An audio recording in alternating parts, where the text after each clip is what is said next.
Donc le rôle de mon bureau est d'organiser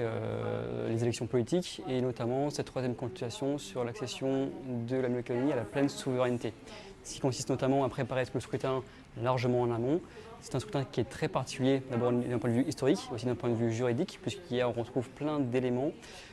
propres à ce scrutin qu'on ne retrouverait pas en métropole, notamment les corps électoraux spéciaux. Tout le monde ne peut pas voter pour ce scrutin.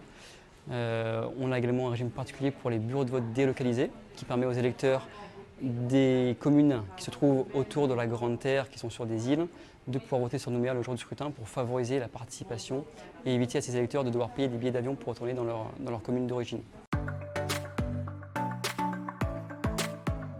Alors le jour du scrutin, on met en place tout un système d'organisation et de communication, d'abord avec les mairies pour répondre à toutes leurs questions liées à l'organisation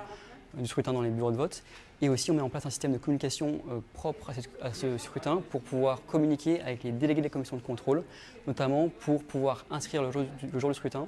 les électeurs sur la liste électorale. Donc on a paramétré une application qui permet aux délégués de la commission de contrôle d'être en contact avec nous via une application,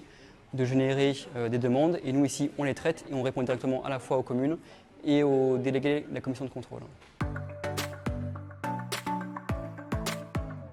Alors, le caractère insulaire de la Nouvelle-Calédonie fait qu'on a un dispositif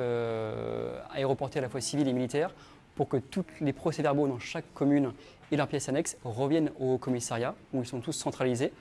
Et puis, on a une vingtaine d'agents qui vont venir dans cette pièce-là pendant la nuit du dimanche à lundi pour contrôler les procès-verbaux, les pièces annexées, s'assurer qu'il n'y a pas d'erreur dans la saisie des procès-verbaux, au besoin les rectifier pour permettre au président de la commission de contrôle de proclamer officiellement les résultats avant 18 h le lundi 13 décembre.